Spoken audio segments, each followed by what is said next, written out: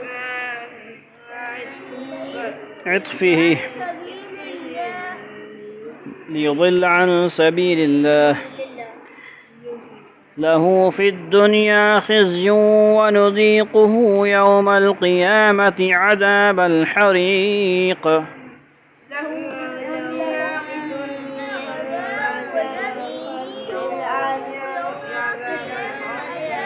حريق ذلك بما قدمت يداك وأن الله ليس بظلام للعبيد ذلك بما قدمت يداك وأن الله ليس بظلام للعبيد ومن الناس من يعبد الله على حرف فإن أصابه خير اطمأن به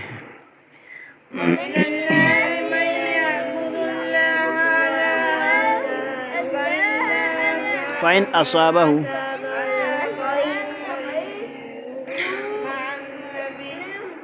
وإن أصابته فتنة انقلب على وجهه خسر الدنيا والآخرة ذلك هو الخسران المبين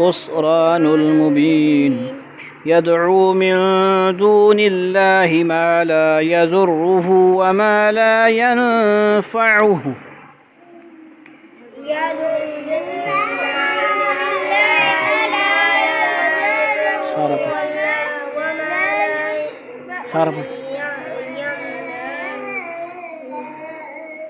ذلك هو الضلال البعيد يدعو لمن ضره أقرب من نفعه لبئس المولى ولبئس العشير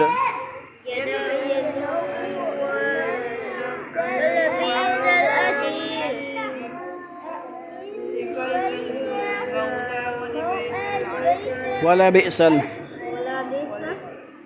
العشير إن الله يدخل الذين آمنوا وعملوا الصالحات جنات تجري من تحتها الأنهار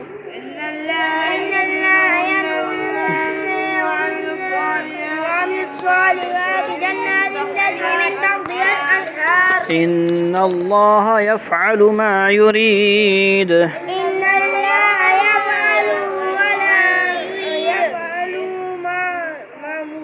ما يريد من كان يظن أن لن ينصره الله في الدنيا والآخرة فليمدد بسبب من كان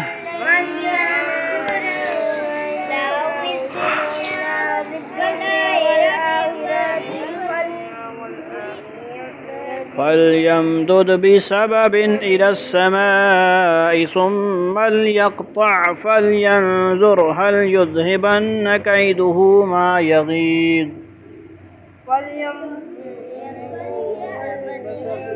بسبب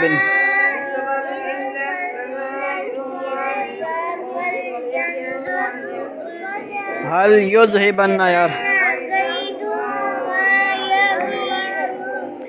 وكذلك أنزلناه آيات بينات وأن الله يهدي من يريد وكذلك أنزلناه آيات بينات وأن الله يهدي من يريد إن الذين آمنوا والذين هادوا والصابئين والنصارى والمجوس والذين أشركوا إن الذين آمنوا والذين هادوا والذين نوال فزايا ما شاء الله والذين آمنوا والذين هادوا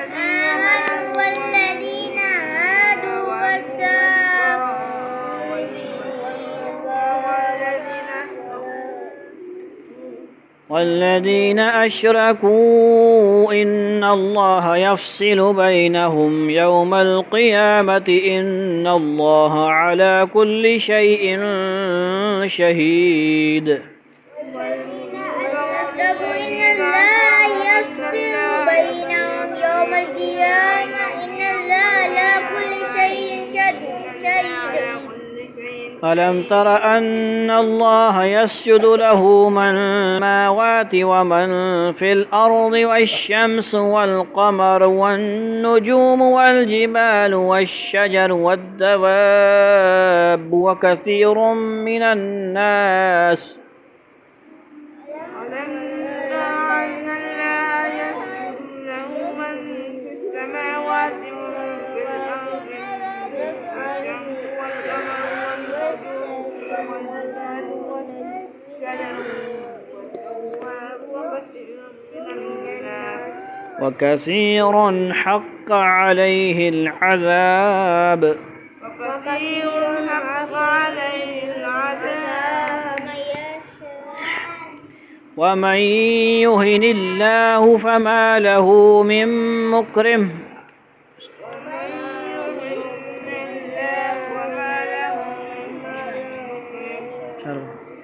إن الله يفعل ما يشاء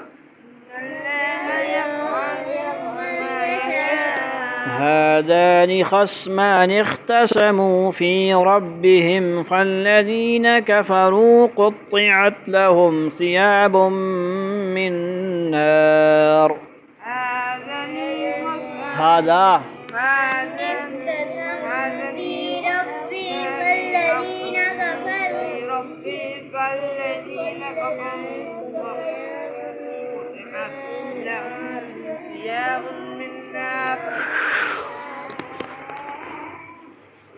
يصب من فوق رؤوسهم الحميم.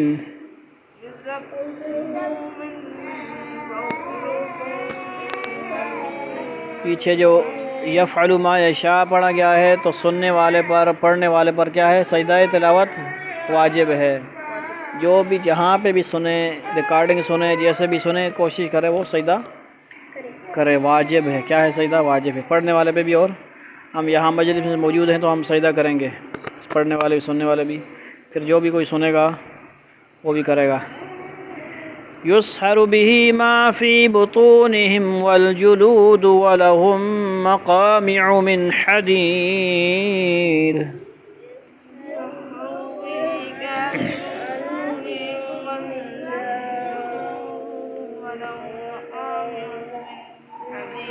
كلما أرادوا أن يخرجوا منها من غم أعيدوا فيها وذوقوا عذاب الحريق.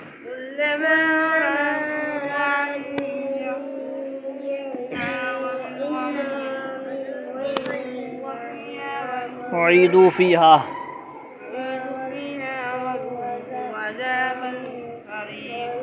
إن الله يدخل الذين آمنوا وعملوا الصالحات جنات تجري من تحتها الأنهار يحلون فيها من أساور من ذهب ولؤلؤا. إن الله يدخل الذين آمنوا وعملوا الصالحات جنات تجري من تحتها الأنهار خالدون فيها. کدھر ہے خالدین؟ کدھر ہے خالدین؟ يحلون فيها يحلون فيها من أساور من ذهب ولؤلؤا ولباسهم فيها حرير. يحلون پڑھنا یار.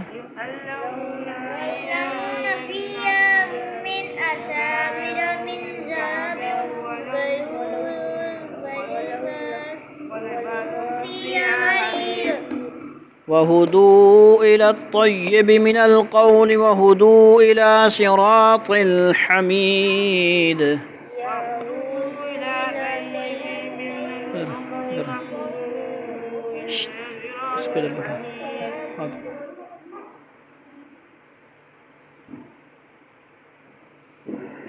إن الذين كفروا ويصدون عن سبيل الله والمسجد الحرام الذي جعلناه للناس سواء العاكف فيه والباد.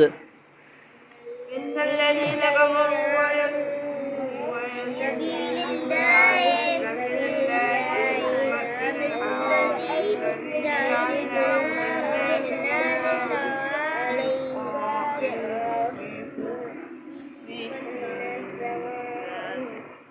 ومن يرد فيه بإلحاد بظلم نذقه من عذاب أليم. صدق الله العظيم.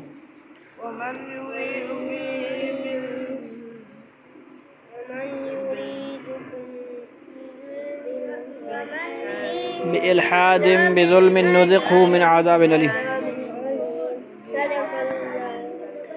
سورۃ انبیاء کے بعد 17واں سپارہ کی سورہ حج. اس کے 3 رکوع پڑھے گئے، آیت نمبر 1 سے لے کر آیت نمبر 25 تک. یا ایھا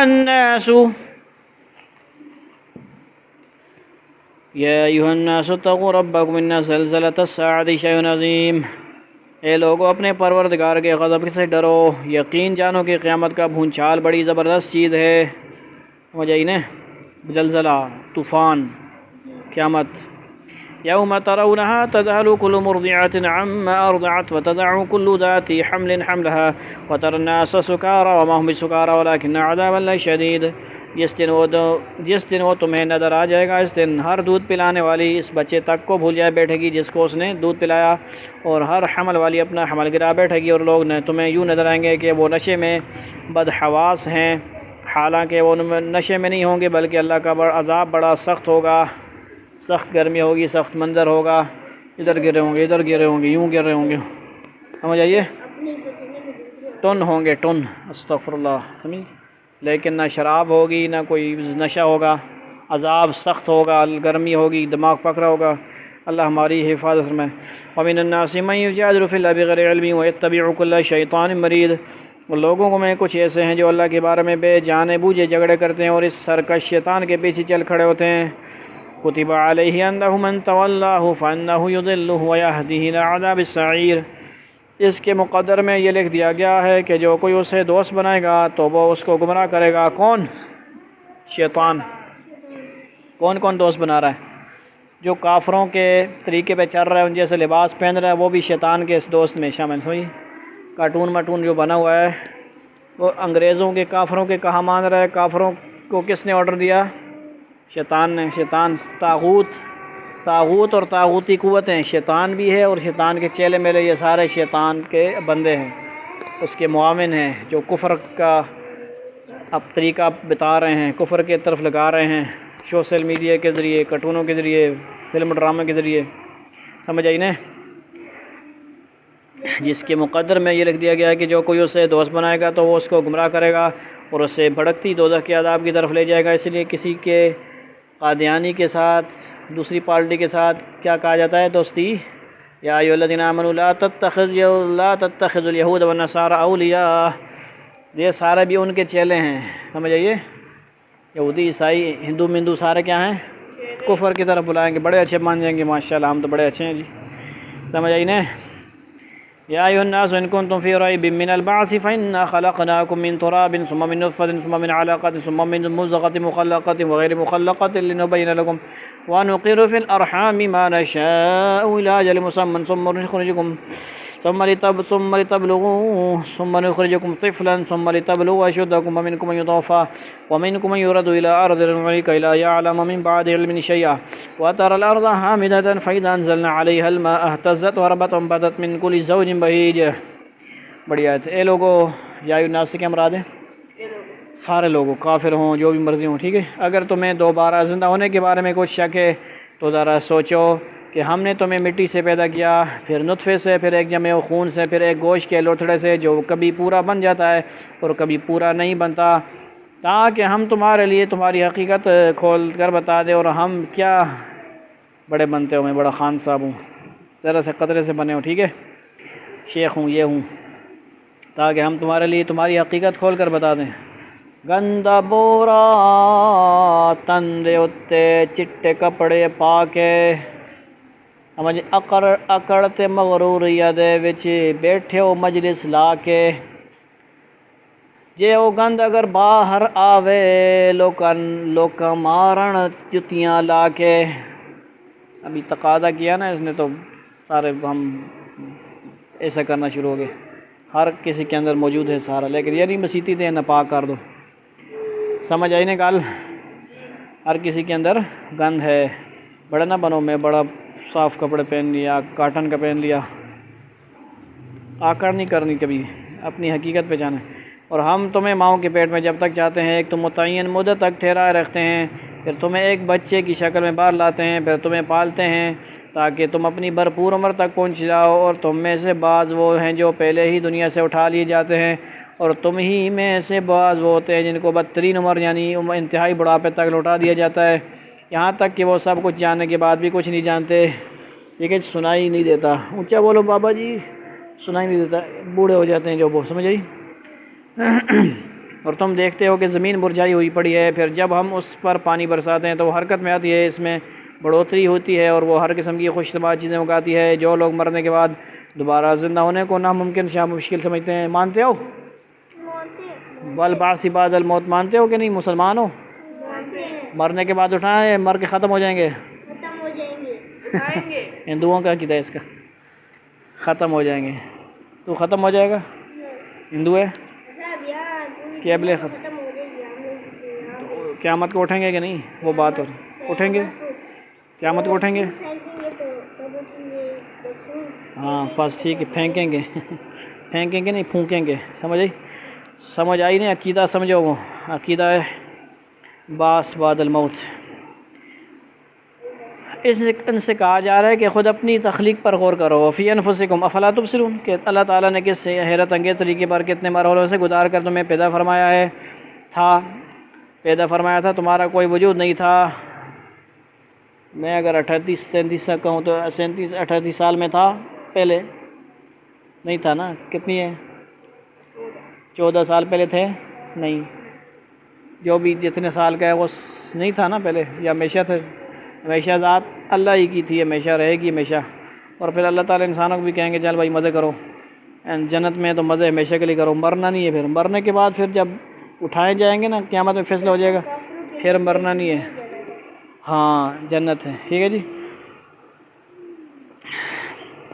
اچھا، اللہ تعالیٰ نے وجود بخشا، تمہارا کوئی وجود، اللہ تعالیٰ نے تمہیں وجود بخشا، تم میں جان نہیں تھی، اللہ تعالیٰ نے تمہیں جان ڈالی، جس ذات نے حیرت انگیز طریقے سے تمہیں اس وقت پیدا کیا جب تم کچھ بھی نہیں تھے، ٹھیک ہے جی۔ تو کیا وہ تمہیں مردہ لاش بننے کے بعد دوبارہ زندگی نہیں دے سکتا؟ یعنی بعض اوقات تو اس گوشت کے لوتھڑے سے ماں کے پیٹ میں بچے کے اعضاء پورے بن جاتے ہیں، اور بعض اوقات پورے نہیں بنتے، بعض ہوتے ہیں نا، پھر بعض اوقات کوئی معذور ہوتا ہے، کوئی اس طرح بھی ہوتا ہے نا، پھر بعض اوقات اسی نامکمل حالت میں عورت کو اسقاط ہو جاتا ہے، اور بعض اوقات بچہ ناقص اعضاء کے ساتھ پیدا ہوتا ہے، بچے ضائع ہو جاتے ہیں، مر جاتے ہیں، ٹھیک ہے جی۔ یعنی زیادہ بڑھاپے کی حالت میں انسان بچپن کسی ناسمجھی کی طرف لوٹ جاتا ہے، اور جوانی میں اس نے کتنا علم حاصل کیا ہو، اس بڑھاپے میں وہ سب یا اکثر اسے حصہ بھول جاتا ہے۔ یہ دوبارہ زندگی دینے کی دوسری دلیل ہے، اور وہ یہ ہے کہ زمین جب خشک ہوتی ہے تو اس میں زندگی کے آثار ختم ہو جاتے ہیں، پھر اللہ تعالیٰ بارش برسا کر اس میں زندگی کی نئی لہر دوڑا دیتا ہے، اور اسی بے جان زمین سے پودے اگنے لگتے ہیں۔ جو خدا اس پر قادر ہے، کیا وہ تمہیں دوبارہ زندگی دینے پر قادر نہیں؟ قادر ہے۔ ذالک بأن اللہ الحق وانہ یحیی الموتى وانہ علی کل شیء قدیر، یہ سب کچھ اس وجہ سے کہ اللہ ہی کا وجود برحق ہے، اور وہی بے جانوں میں جان ڈالتا ہے، اور وہ ہر چیز پر مکمل قدرت رکھتا ہے۔ مطلب یہ ہے کہ تمہاری اپنی تخلیق ہو یا زمین سے پودے اگانے کا معاملہ، ان ساری باتوں کی اصل وجہ یہ ہے کہ اللہ تعالیٰ ہی کا وجود ایسا ہے جو کسی کا محتاج نہیں، اور باقی ساری چیزیں اس کی قدرت سے وجود میں آتی ہیں، لہذا وہ مردوں کو زندہ کرنے کی بھی پوری قدرت رکھتا ہے۔ وَأَنَّ السَّاعَةَ آتِيَةٌ لَا رَيْبَ فِيهَا وَأَنَّ اللَّهَ يَبْعَثُ مَن فِي الْقُبُورِ، اور اس لیے کہ قیامت کی گھڑی آنے والی ہے۔ ساعہ کا لفظ آتا ہے تو زیادہ کیا مراد ہوتا ہے؟ قیامت کی گھڑی، جس میں کوئی شک نہیں ہے۔ ساعہ سے ویسے مراد اگر ہو تو ٹائم، گھڑی وغیرہ بن جا رہا ہے، اس لیے کہ اللہ ان سب لوگوں کو دوبارہ زندہ کرے گا جو قبروں میں ہیں۔ انسان کی جس پیدائش کا ذکر اوپر کیا گیا وہ ایک طرف تو اللہ تعالیٰ کی قدرت کامنے کی دلیل ہے، جس سے یہ بات ثابت ہوتی ہے کہ وہ لوگوں کے مرنے کے بعد انہیں دوبارہ زندہ کر سکتا ہے، اور دوسری طرف اسی سے یہ بات ثابت ہوتی ہے کہ جن لوگوں کو دنیا میں پیدا کیا گیا ہے ان کی پیدائش ہی اس بات کا تقاضا کرتی ہے کہ انہیں ایک اور زندگی دی جائے، کیونکہ اگر دوسری زندگی نہ ہو تو دنیا میں نیکی کرنے والے اور بدی کرنے والے، ظالم اور مظلوم سب برابر ہو جائیں گے، اور اللہ تعالیٰ ایسی ناانصافی کے لیے انسانوں کو پیدا نہیں کر سکتا کہ جو چاہے دوسروں پر ظلم کرتا رہے یا گناہوں کا مار لگا دے اور اسے اپنے عمل کی کوئی سزا نہ ملے، اور اسی طرح دنیا میں کوئی شخص کتنی باز زندگی گزارے اس کو کوئی انعام نہ ملے، کیا فائدہ؟ یاد اللہ تعالیٰ کی حکمت کا یہ لازمی تقاضا ہے کہ جب انسانوں کو دنیا میں پیدا کیا ہے تو آخرت میں انہیں دوسری زندگی دے کر انہیں انعام یا سزا ضرور دے۔ سمجھ آئیے، اسکول پڑھتا رہے سارا سال، پیپر نہ ہو، کیا فائدہ؟ سال میں نتیجہ نہ پتہ لگے، سال بعد رزلٹ کا کوئی پتہ ہی نہ لگے، پڑھتے جاؤ جیسے آج کے اسکولوں میں ہو رہا ہے، پروموٹ کرے جاؤ اکثر بچوں کو چھوٹی کلاسوں میں پروموٹ کرتے جا رہے ہیں، وہاں پروموٹ والا حساب نہیں ہے، مکمل امتحان لیا جائے گا، ٹھیک ہے۔ لِيَبْلُوَكُمْ الَّذِي خَلَقَ الْمَوْتَ وَالْحَيَاةَ لِيَبْلُوَكُمْ أَيُّكُمْ أَحْسَنُ عَمَلًا، اللہ نے موت اور زندگی کو پیدا کیا کیوں؟ تاکہ دیکھے تم میں سے کون اچھا ہے، جو زیادہ نمازیں پڑھتا ہے، زیادہ حج کرتا ہے اخلاص کے ساتھ، اللہ کو راضی کرنے کے لیے، نہ کہ دکھلاوے کے لیے۔ کون نمازیں صحیح پڑھ رہا ہے اخلاص کے ساتھ، کون وقت پہ آ رہا ہے اس وقت پڑھنے، کون فجر میں آ رہا ہے. وَمِنَ النَّاسِ مَن يُجَادِلُ فِي اللَّهِ بِغَيْرِ عِلْمٍ وَلَا هُدًى وَلَا كِتَابٍ مُنِيرٍ. اور لوگوں میں سے کچھ ایسے ہیں جو اللہ کے بارے میں جھگڑتے ہیں، جھگڑے کرتے ہیں، حالانکہ ان کے پاس نہ کوئی علم ہے، نہ ہدایت اور نہ کوئی روشنی دینے والی کتاب. ثاني عطفه ليضل عن سبيل الله له في الدنيا خزي ونذيقه يوم القيامة عذاب الحريق. ایکشن اور ریکارڈنگ چلنی پئی. ٹھیک ہے جی. وہ تکبر سے اپنا پہلو اکڑائے ہوئے تھے تاکہ دوسروں کو بھی اللہ کے راستے سے گمراہ کریں. ایسے ہی شخص کے لیے دنیا میں رسوائی ہے اور قیامت کے دن ہم اسے جلتی ہوئی آگ کا مزہ چکھائیں گے. ذالک بما قدمت یداک وان اللہ لیس بظلام للعبید. کہ یہ سب کچھ تیرے اس کرتوت کا بدلہ ہے جو تو نے اپنے ہاتھوں سے آگے بھیجا تھا، اور یہ بات طے ہے کہ اللہ بندوں پر ظلم اٹھانے والا نہیں. ومن الناس من يعبد الله على حرف فإن أصابه خير اطمأن به وإن أصابته فتنة انقلب على وجهه خسر الدنيا والآخرة ذلك هو الخسران المبين. اور لوگوں میں وہ شخص بھی ہے جو ایک کنارے پر رہ کر اللہ کی بات کرتا ہے، چنانچہ اگر اسے دنیا میں کوئی فائدہ پہنچ گیا تو وہ اسے مطمئن ہو جاتا ہے، اور اگر اسے کوئی آزمائش پیش آ گئی تو وہ منہ موڑ کر پھر کفر کی طرف چل دیتا ہے. ایسے شخص نے دنیا میں بھی کوئی اور آخرت بھی، یہی تو کھلا ہوا گھاٹا ہے. آن حضرت صلی اللہ علیہ وسلم کے مدینہ منورہ تشریف لانے کے بعد کئی واقعات پہ ایسے پیش آئے کہ جو کچھ لوگ اس لالچ میں اسلام لائے کہ اسلام کی وجہ سے انہیں دنیا میں کچھ فائدہ حاصل ہوں گے، لیکن جب ان کی توقع پوری نہیں ہوئی بلکہ وہی آزمائش آ گئی تو دوبارہ کفر کی طرف لوٹ گئے. سمجھیے، ایسے منافق قسم کے لوگ، سمجھ آئی مطلب پرست. یہ آیت ان کی طرف اشارہ کر رہی ہے کہ یہ لوگ حق کو حق ہونے کی وجہ سے قبول نہیں کرتے بلکہ دنیا کے مفادات کی خاطر قبول کرتے ہیں. اور ان کی مثال اس شخص کی سی ہے جو کسی جنگ میں اس نیت سے ایک کنارے کھڑا ہو گیا ہو کہ دونوں لشکروں میں سے جس کا پلہ باری نظر آئے گا اس کے ساتھ ہو جاؤں گا. فَأَمْلَيْتَ بِالْهَوَىٰ هَكَذَا هَكَذَا. جدھر کی ہوا ادھر ہی میں ہو جاؤں گا تاکہ کچھ مفادات حاصل کر سکوں. سبق یہ دیا گیا ہے کہ اسلام پر عمل اس لالچ میں نہ کرو کہ اس دنیا ہی میں تمہیں کوئی فائدہ آپ مل جائے گا. اپنے مطلب کے مسائل نہ نکالو، نہ پوچھو علماء سے. ٹھیک ہے جی. علماء مفتی بھی ایسی ہیں بس. ٹھیک ہے جی. اللہ معاف فرمائے. بتانا چاہیے سارے مسائل صحیح حق، بلکہ اس لیے کرو کہ وہ برحق ہے. اور اللہ تعالیٰ کی بندگی کا تقاضا یہی ہے کہ جہاں تک دنیا کے مفادات کا تعلق ہے وہ اللہ تعالیٰ کی حکیمانہ مشیت ہے کہ کس کو کیا دیا جائے. چنانچہ اسلام لانے کے بعد دنیوی فائدہ حاصل ہو سکتے ہیں جن پر اللہ تعالیٰ کا شکر ادا کرنا چاہیے، اور کوئی آزمائش بھی آ سکتی ہے جس میں صبر و تحمل سے کام لینا چاہیے، اور اللہ تعالیٰ سے دعا کرنی چاہیے کہ مصیبت دور فرما کر آزمائش سے نکال دے. يدعو من دون الله ما لا يضره وما لا ينفعه ذلك هو الضلال البعید. وہ اللہ کو چھوڑ کر ان کی بات کرتا ہے جو نہ اسے نقصان پہنچا سکتے ہیں نہ کوئی فائدہ دے سکتے ہیں. یہی تو پرلے درجے کی گمراہی ہے. سمجھ آئی نا؟ بہت يدعو لمن ذره اقرب من نفعه لبئس المولى ولبئس العشیر. یہ ایسے جھوٹے خدا کو پکارتے ہیں جس کا نقصان اس کے فائدے سے زیادہ قریب ہے. ایسا مددگار بھی کتنا برا ہے اور ایسا ساتھی بھی کتنا برا ہے. اصل میں ان جھوٹے خداؤں میں خود تو نہ کوئی فائدہ پہنچانے کی طاقت ہے نہ نقصان پہنچانے کی، البتہ یہ نقصان پہنچانے کا سبب بن سکتے ہیں. اور وہ اس طرح کہ جو شخص انہیں اللہ تعالیٰ کی خدائی میں شریک مانے گا وہ اللہ تعالیٰ کی طرف سے سزا کا مستحق ہوگا. اس وجہ سے خود بھی جہنم میں جائیں گے اور جو ان کو عبادت کرے گا وہ بھی. جس کا نقصان فائدے سے زیادہ ہو وہ نہ مددگار بنانے کے لائق ہے اور نہ ساتھی بنانے کے لائق ہے. لہٰذا ان بتوں سے امید لگانا حماقت کے سوا کچھ نہیں. شنکر منکر ڈنکر. ان اللہ یدخل الذین آمنوا الصالحات جنات تجری من تحتها الانہار ان اللہ یفعل ما یرید. جو لوگ ایمان لائے ہیں اور انہوں نے نیک عمل کیے ہیں یقیناً ان کو ایسے باغات میں داخل کرے گا جن کے نیچے نہریں بہتی ہوں گی. یقیناً اللہ ہر وہ کام کرتا ہے جس کا ارادہ کر لیتا ہے. سمجھ آئی نا؟ من کان یظن ان لن ینصرہ اللہ فی الدنیا والآخرہ فلیمدد بسبب الی السماء ثم لیقطع فلینظر هل یذهبن کید ما یغیظ. اللہ جو ارادہ کرتا ہے وہ اللہ کرتا ہی ہے، اللہ کرنے والی ذات. اور ہم ارادہ کریں نہ کریں، ہمارے ارادے کرنے سے کبھی کام پہنچا ہے کبھی نہیں. سمجھ آئیے کیا فرماتے ہیں؟ ارادوں کے ٹوٹنے سے اللہ کو پہچانا. چھپاؤ ذرا. وہ جو شخص یہ سمجھتا تھا کہ اللہ دنیا اور آخرت میں اس پیغمبر کی مدد نہیں کرے گا تو وہ آسمان تک ایک رسی تان کر رابطہ کاٹ ڈالے. پھر دیکھیے کہ کیا اس کی یہ تدبیر اس کی جھنجھلاہٹ دور کر سکتی ہے. رسی تان کر رابطہ کاٹ ڈالیں گے ایک معنی تو عربی محاورے کے مطابق پھانسی دے کر گلا گھونٹنے کے ہوتے ہیں. اگر یہاں یہ معنی لیے جائیں جیسا کہ عبداللہ بن عباس سے منقول ہیں تو اس صورت میں آسمان سے مراد اوپر کی سمت یعنی چھت ہوگی، اور آیت کا مطلب یہ ہوگا کہ ایسا شخص جس کا خیال یہ تھا کہ آن حضرت صلی اللہ علیہ وسلم کو کسی قسم کی کامیابی حاصل نہیں ہوگی، اس کا یہ خیال نہ پورا ہوا ہے اور نہ ہوگا، اس پر اگر اس سے غصہ اور جھنجھلاہٹ ہے تو وہ چھت کی طرف ایک رسی تان کر اپنے آپ کو پھانسی دے اور اپنا گلا گھونٹ لے، اور آسمان تک رسی تان کر رابطہ کاٹ لینے کی ایک دوسری تشریح حضرت جابر بن زید سے منقول ہے کہ اور وہ یہ ہے کہ آن حضرت وسلم کو جو کامیابیاں حاصل ہو رہی ہیں ان کا سرچشمہ وہ وحی ہے جو آپ پر آسمان سمجھ آئی؟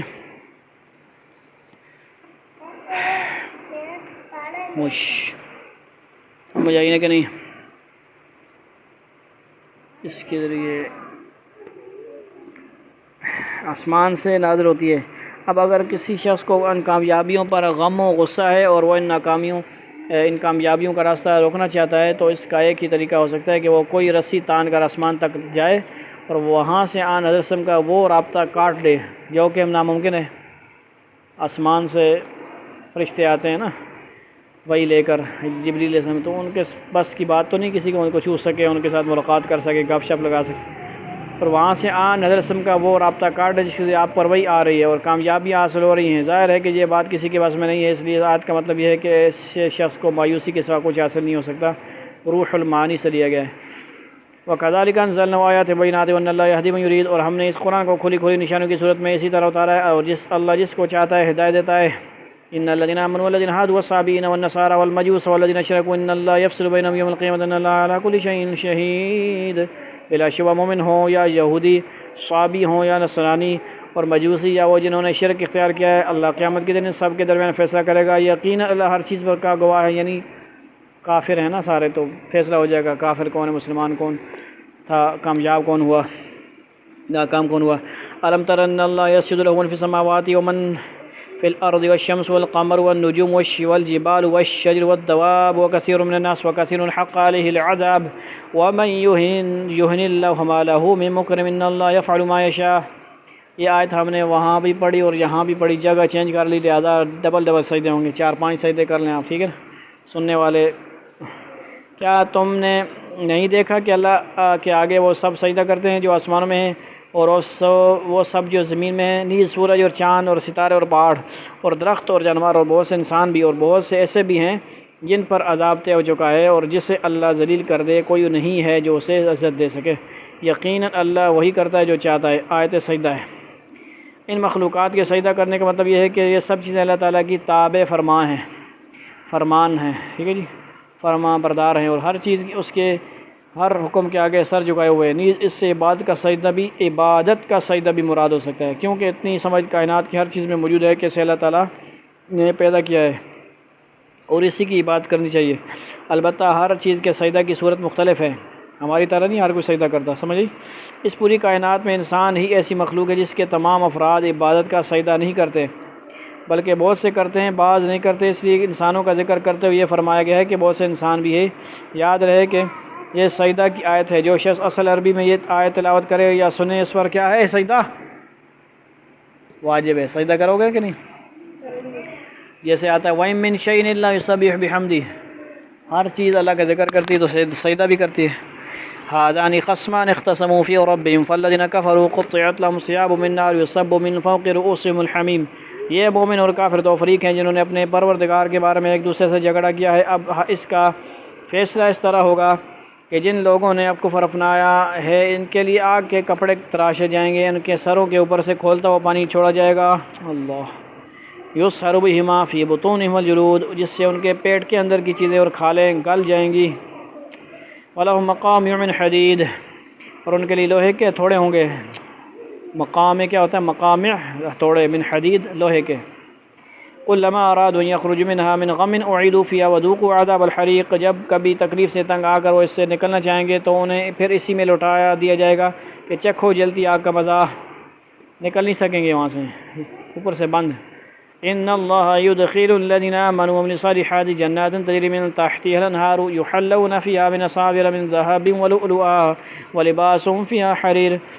دوسری طرف جو لوگ ایمان لائے ہیں اور جنہوں نے نیک کام کیے ہیں، اللہ ان کو ایسی جنتوں میں داخل کرے گا جن کے نیچے سے نہریں بہتی ہوں گی، جہاں انہیں سونے کے کنگنوں اور موتیوں سے سجایا جائے گا، اور جہاں ان کا لباس کیا ہوگا؟